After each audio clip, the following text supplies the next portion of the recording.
Una producción Enciclopedia Británica. Fotosíntesis.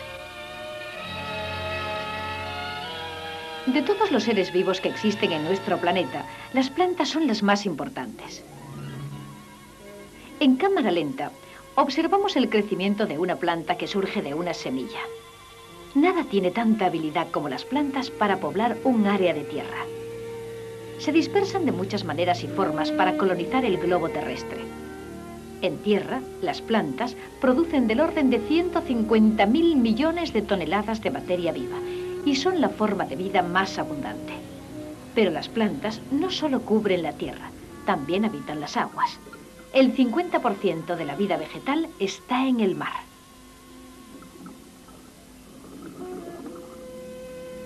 Si las plantas verdes desaparecieran, desaparecería la vida tal como la conocemos en la Tierra, porque todo tipo de vida depende de la energía que inicialmente proporcionan las plantas.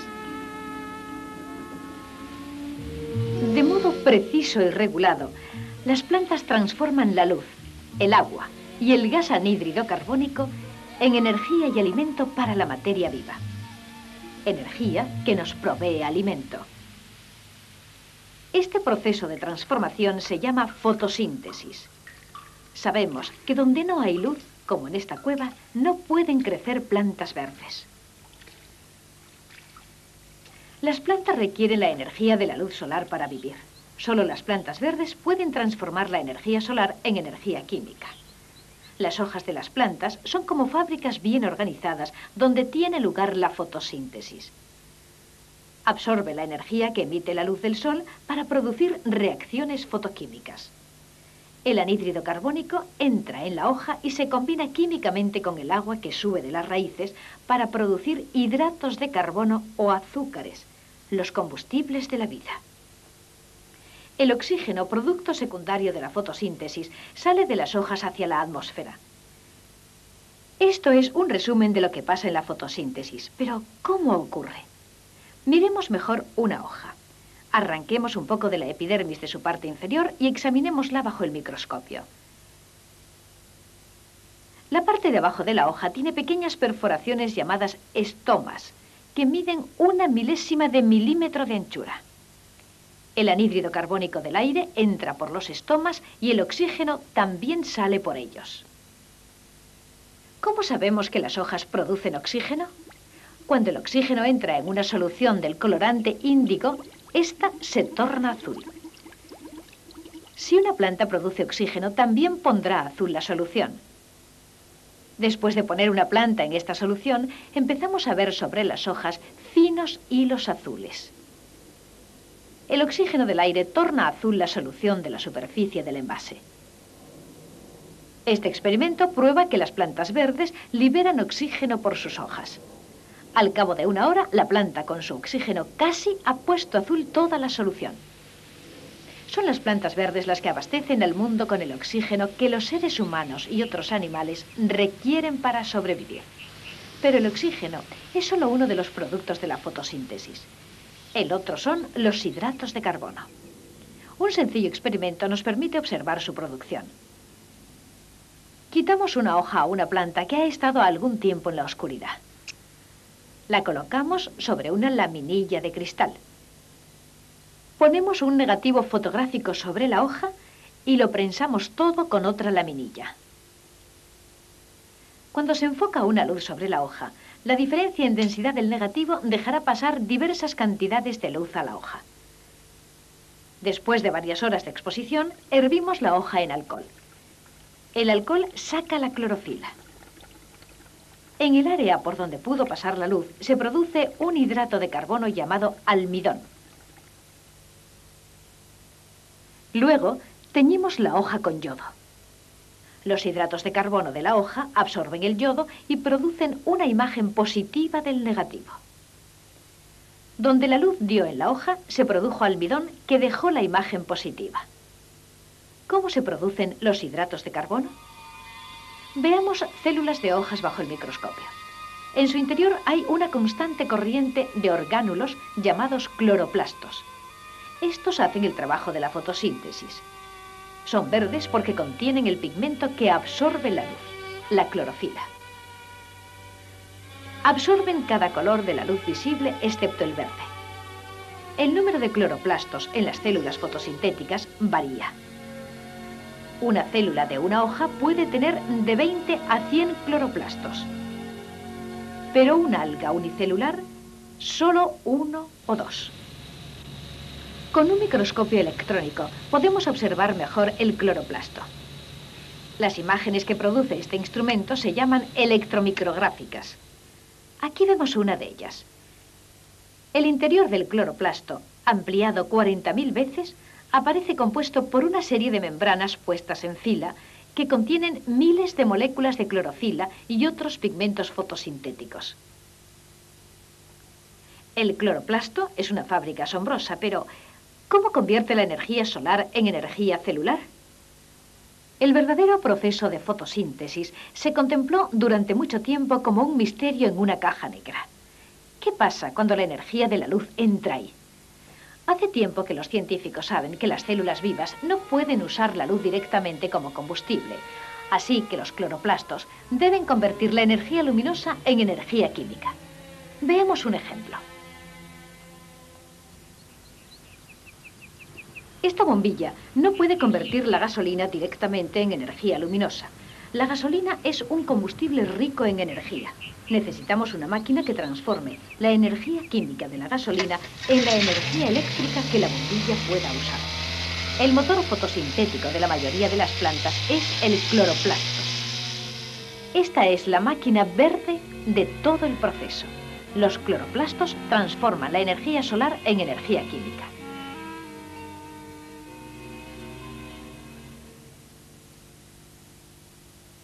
Esta energía la almacenan los enlaces químicos de dos sustancias, una de las cuales es el ATP, o sea, el adenosin trifosfato.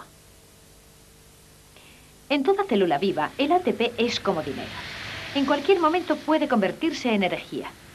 Por lo tanto, el ATP es la moneda de energía de las células. Todo tipo de vida terrestre usa el ATP. Cuando las plantas crecen, cuando los peces nadan, cuando la gente se mueve, se usa ATP, que es la molécula universal que da energía a toda célula viva. Los cloroplastos también convierten la luz solar en energía química al almacenar esa energía en otra sustancia, el NADPH, nicotinamida, adenina, dinucleótido fosfato reducido. Cuando esta sustancia capta hidrógeno y electrones del agua, se reduce. El ATP y el NADPH reducido proporcionan la energía para provocar la producción de hidratos de carbono en la fotosíntesis. Los científicos continuaron investigando el proceso de la fotosíntesis, descubriendo que el proceso incluye dos grupos de reacciones. En una primera fase, fase luminosa, en presencia de la luz, los cloroplastos transfieren la energía de la luz a los enlaces ricos en energía del ATP y el NADPH reducido. Posteriormente, en ausencia de luz, fase oscura, se emplea la energía almacenada en estas dos sustancias para formar hidratos de carbono a partir del anhídrido carbónico. ¿Cómo tienen lugar las reacciones de esta fase oscura? Los estudios del Dr. Melville Calvin de la Universidad de California en Berkeley ayudan a ver cómo se producen los azúcares. Para ver cómo produce la célula azúcares a partir de anhídrido carbónico, el Dr. Calvin detuvo el proceso de fotosíntesis en distintas etapas para hallar los compuestos intermedios. En sus primeros experimentos usó células del alga clorela. Tomó esas células y las puso en un medio de cultivo. En su experimento controló cuidadosamente la luz y el anhídrido carbónico que llegaban al cultivo. Mecía los cultivos suavemente en un baño de agua, con temperatura controlada para asegurar una exposición uniforme. Luego usó un rastreador radioactivo, un isótopo de carbono, el carbono 14. Las células se alimentan con carbono 14 en forma de anhídrido carbónico marcado, lo que permite su detección en los compuestos de carbono durante la fotosíntesis. Después de un determinado tiempo, se sacan las células del cultivo y se ponen muestras en probetas con alcohol. El alcohol detiene la fotosíntesis en cada muestra. Así, cada una de ellas representa un paso en la química de la producción de azúcares. En estas reacciones, el carbono y otros agentes químicos se combinan para formar compuestos intermedios que luego formarán azúcares complejos. La diversidad de compuestos de carbono que se forman durante la fotosíntesis pueden ser separados. El proceso de separación que usamos aquí es el de cromatografía de papel. Los compuestos que contienen el elemento carbono 14 producen una imagen oscura en una película de rayos X. La comparación de los negativos de cada muestra permitió al Dr. Calvin ver los compuestos intermedios que forman los cloroplastos al convertir el anhídrido carbónico en hidratos de carbono. Con su descubrimiento, el doctor creó un modelo llamado ciclo del carbono o ciclo de Calvin. En este ciclo, el anhídrido carbónico entra en la reacción y se combina con un compuesto de 5 carbonos para formar un producto inestable de 6 carbonos que se descompone en 2 moléculas de un ácido de 3 carbonos. El ácido de 3 carbonos se convierte en un azúcar sencillo o en un azúcar complejo, como la glucosa, y ambos son productos finales de la fotosíntesis. Parte del azúcar sencillo se usa para regenerar el compuesto de 5 carbonos, perpetuando así el ciclo. 3 moléculas de ATP y 2 de NADPH provocan las reacciones que permiten que una molécula de anhídrido carbónico se mueva a través del ciclo del carbono. El trabajo del Dr. Calvin ayudó a crear una visión clara de la fase oscura de la fotosíntesis y le ganó un premio Nobel. Pero quedaba el problema de cómo se formaban el ATP y el NADPH reducido. El trabajo del Dr. Arnon, también de Berkeley, ayudó a resolver este asunto. El Dr. Arnon se dispuso a probar que el proceso de fotosíntesis ocurre en los cloroplastos. No usó células enteras en sus experimentos. Sacó y aisló los cloroplastos de la célula. Fue el primero en usar la espinaca para sus experimentos. La espinaca se cultiva a pleno sol o en ambientes controlados. Aquí crecen las plantas en un nutriente químico que permite al Dr. Arnon y a sus colaboradores usar hojas frescas de espinacas cultivadas del mismo modo semana tras semana y año tras año. Las hojas se trituran en una solución de azúcar. Luego se cuela la mezcla para separar los tallos y demás residuos. La solución filtrada se echa en probetas de centrifugación.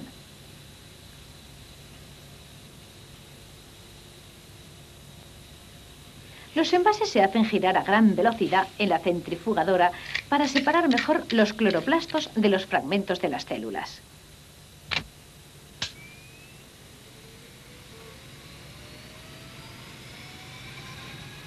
Al salir de la centrífuga, los cloroplastos aparecen como un residuo verde oscuro en el fondo del envase. El doctor descubrió que no solo los cloroplastos aislados podían realizar toda la fotosíntesis fuera de la célula, sino que también formaban ATP y NADPH reducido en presencia de luz sin el anhídrido carbónico. Llamó a este proceso fotofosforilación. Cuando apagó la luz y añadió anhídrido carbónico, las moléculas almacenadas de ATP y NADPH reducido acabaron el proceso convirtiéndolo en azúcar. El trabajo del Dr. Arnon ayuda a entender que en las reacciones de la fase luminosa de la fotosíntesis, la absorción de luz por las moléculas de clorofila provocan reacciones de transferencia de electrones que liberan el oxígeno del agua y producen ATP y NADPH reducido. Estos compuestos de alta energía se usan luego en la fase oscura para realizar el ciclo de carbono que convierte el anhídrido carbónico en azúcares. El Dr. Arnon siguió sus trabajos y descompuso aún más la fase luminosa de la fotosíntesis. Aquí se expone cloroplastos a una luz roja, la mejor para las reacciones fotosintéticas. Tras un proceso de congelación en hidrógeno líquido, la muestra se pone en un instrumento que mide la resonancia paramagnética de los electrones. Esto le permite seguir la corriente de electrones entre compuestos.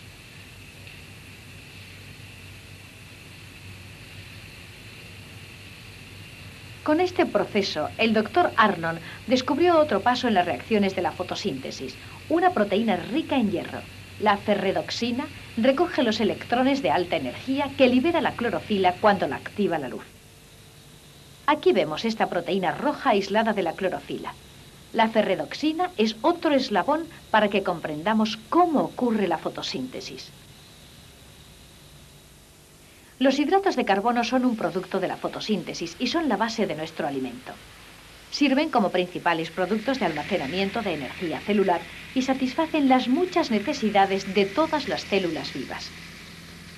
Para mantener la función biológica, debemos comer esos productos o bien animales que los hayan comido. El segundo producto de la fotosíntesis es el oxígeno. La actividad fotosintética de las plantas renueva constantemente el oxígeno de nuestro planeta.